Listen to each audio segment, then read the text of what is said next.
Let's get into it, man. Let's get into it. Fury at Perfect. 57, man. Co-main event, interim featherweight title.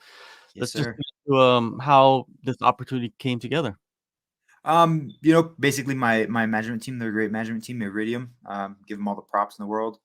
I've been trying to get a fight for the past 2 years before my last fight in November, and everyone was just turning me down, and they got me with Fury. They signed me to Fury, and we took the fight. Let's get into the last few years, man, away from the cage. It wasn't something that was planned, most likely, like you're saying. It was hard for you to get fights. What was going on in that time? I was just training. We were going to Cowboys a lot, going to the ranch, and just taking fights left and right. And a lot of people wanted to have easier fights than me because, of course, I had a pretty big record and still do at the time of taking the fights. So they would just take a lot of, I guess, like easier fights, Mhm. more the pay grade, I guess you can say. That must be extremely frustrating then, right? Of To course, take fights and then people backing out last minute. It's just something that is very common on the regional scene. I think it's more common in MMA than any other fight sport. yeah, I think so as well. Because I box. I grew up in the amateurs boxing. Had like over 30 boxing matches, amateur, of course. And you just show up. You weigh in, and they just match you with whoever. You would never know who you're fighting until you step in the ring. Your time at Cowboys, talk about the environment over there. What is it like? It was good. It's a lot of good guys, a lot of different people from all over the place. People coming from different gyms, and we all just coming to better ourselves. What did you work on most over there at Cowboys? A lot of sparring. Yeah, we went live most of the time that we'd go. Mhm. Yeah, Is the old school style that they have over there?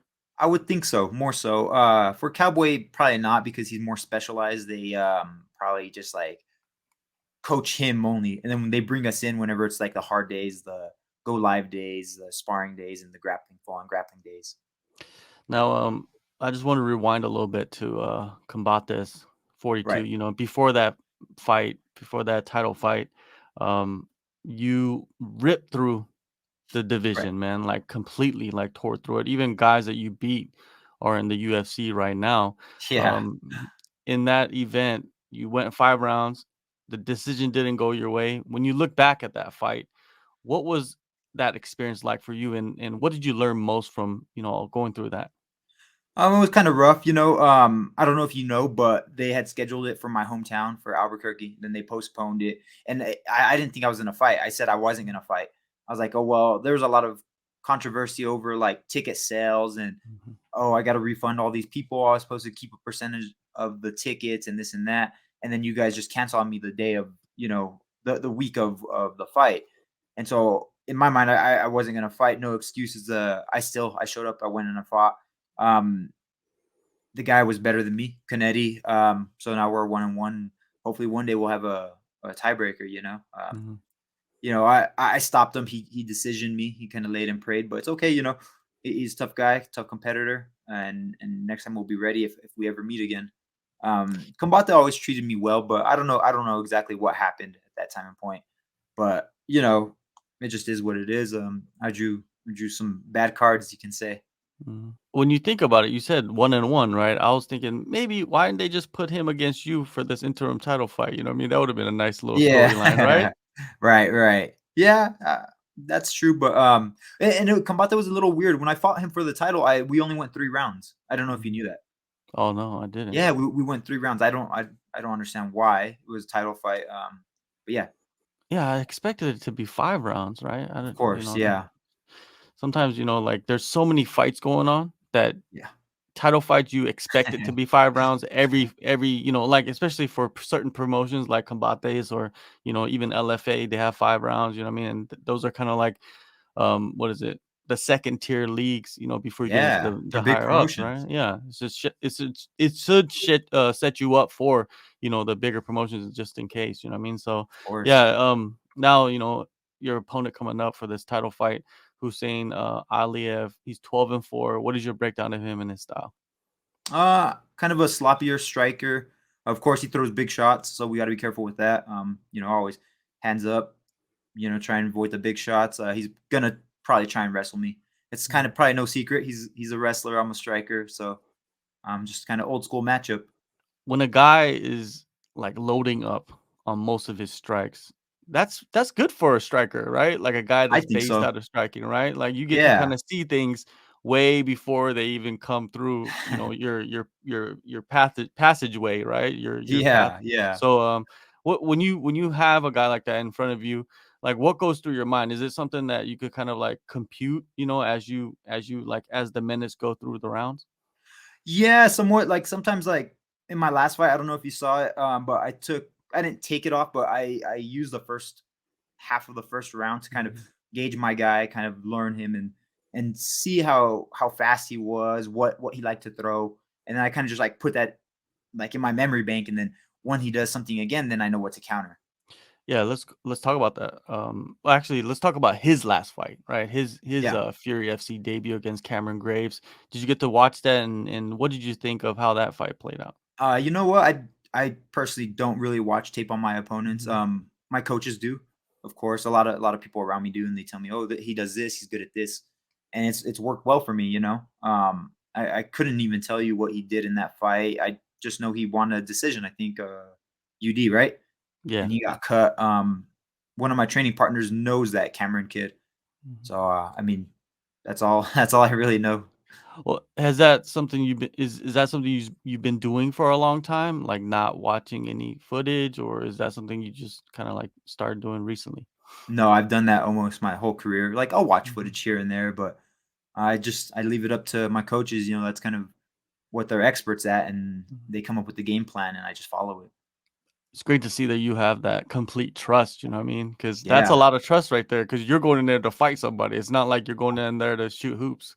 Uh-huh. And a lot of times I feel like winners focus on winning and they don't focus on what the losers do. Yeah. Alright, your last fight, you returned after a couple of years out of Yeah. action, and you got the, unanimous decision over Edwin Chavez. Overall thoughts on that performance, and were there any surprises during fight week? No surprises, just a normal fight week. Been through it. I've been fighting since I was 12 years old, you know. Since I started boxing, like I had said before. Just another day in the office, you know. Of course, I wish I could have got the finish in front of Dana White. It would have been a lot better. Maybe I would have got signed. I don't know if he thought I missed weight because they had our tele the tapes mixed up. So my opponent missed weight actually. So it just is what it is. But didn't get the finish regardless. So more than likely, probably wouldn't have signed me then and there. But I think I'm pretty close. And when an opponent misses weight, is there ever like a little piece of you that says, "Man, I'm not gonna fight this dude. This dude doesn't deserve to fight me because he doesn't respect the game." You know what I mean? Because making weight is Right. part of the game. Yeah. It kind of crossed my mind sometimes. Not this last fight. I was Mhm, fighting no matter what, especially since Dana was there. But I fought a lot of guys that have missed weight, and it's just like it's just disrespectful, you know. I fought bigger guys, as guys that have come down from 155, even in combate. They'd be 155ers competing, and they come down to 45 and they fight me, and they miss by like 4 pounds. I'm like, what the mhm, fuck, you know? Like, mhm, and they're not getting paid the same as me, so the percent, their 10% or whatever they take is like a few $100. Like, that's not worth it to me. mhm. Give up all this weight for like 200-300 bucks. Like, go make him cut some more, and then I'll think about taking the fight. You know, that's what I tell him. But shit, man, it's rough. It But like is rough, yeah. if I'm getting like ten or $20,000 extra because he missed weight, that's okay. Mhm. Yeah, that's a different story, right? Yeah, The money completely it different comes story. down to the Yeah, money, right? If your yeah, opponent is getting paid good and he misses weight, then yes, it's like, okay, I'll take that 10 extra, 20 extra, you know what I mean? yeah. Because then if you lose, then you're still not getting your win bonus. Yeah. Yeah, In that's my true. opinion, they should kind of change up the rules a little bit. At least take 1 point from the guy. So if he wins, you know, 2 rounds, it's still a draw. Mhm.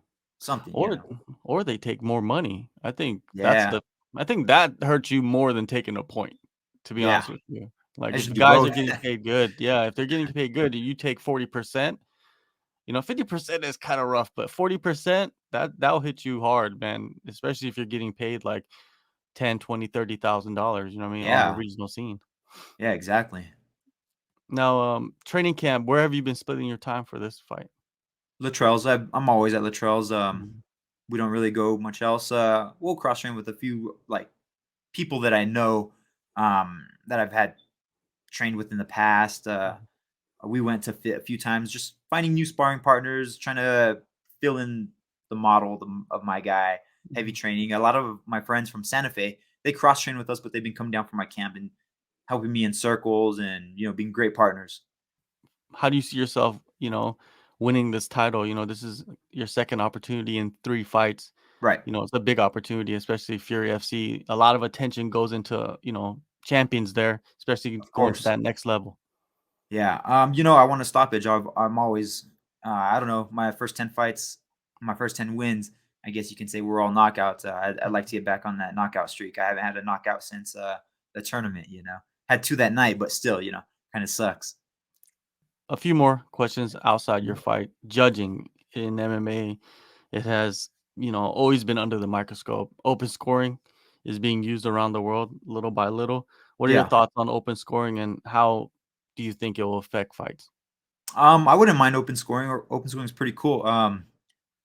I was in uh I was in the ringside tournament in boxing, and they had open scoring, and I thought it was pretty neat. So I'd be pretty interested because then hey, I'm losing this fight. I better go out there and do something. Do you feel like it's a better experience for the fans too, since they know who's winning the fight, especially like in other sports, who's winning the game, so the other team has to kind of come. It seems like you have more comebacks because you know the score. Exactly, completely. I completely agree with you. Yeah, I mean, it puts a fire on the losing fighter, and Mhm. then if it's tied, you're like, damn, I have to win this round. I think it end up with some more finishes for sure. As a up and coming fighter, there's a lot of people around you, right? Family, friends, Right. coaches, teammates. The core group surrounding you is extremely important. How difficult is it to tell the difference between negativity and constructive criticism? It's I guess I take more criticism from the people I'm closer with that I've worked with for 10 years, like Chris Luttrell, Sergio Chavez, my boxing coach and my MMA coach. I've been working with them for 10 years, if not more. Um, Other people they can say what they want, and I might like listen to it and be like, hey, yeah, that kind of makes sense. But then I'll go back and ask my coach. It just time and being familiar with your coaches and who you trust. What about people that kind of really seriously come up to you and try to like coach you, but they have no experience in coaching with the sport, but they really, really think they know, right? That what you need to do. How do you handle that? Like, are you a guy that kind of just says, yes, yeah, you listen to them, or you just like, yo, like, chill out, like, I you don't know anything? I haven't ran into that too much just because I guess I'm kind of the team captain there. A lot of Mhm, people have trained with me that and I've been the one there the longest. And so they're like, "Hey, he's been there, he's done that." mhm, Maybe if they're like an expert like in wrestling or jiu-jitsu, yeah, they'll butt in here and there, but like, "Hey, he's been doing MMA for this long." I mean, there's not too much more I can show him or tell him, but I'm always open to constructive criticism just as long as you've been in there and you've done that. I'm actually really open to anything you guys have to say. But yeah, you jump in there and fight first, and mhm. see how it is. Do you feel like this fight is like the fight that can change everything for you? You know what I mean? Especially going to that next level because you're 30 years old, you're in your prime, and fighting Right. prime is 30, right? So do you feel this way like physically and mentally? Yeah, I feel really good. I Mhm, feel camp was great. I mean, can't ask for a better camp.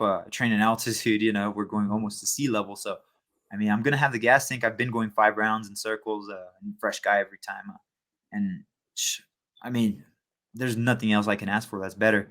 I'm just ready to go in there and show what I'm made of. And I don't enjoy going 5 rounds, but if I have to, I will. Hopefully, I get a early stoppage.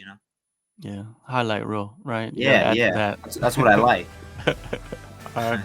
February 11th, man. Fury FC 57 interim featherweight title is on the line. Thank you, man, so much for the time. Good luck on the fight, and yeah, man, good luck on the rest of the year. Thank you. Much appreciated. Thanks for having me.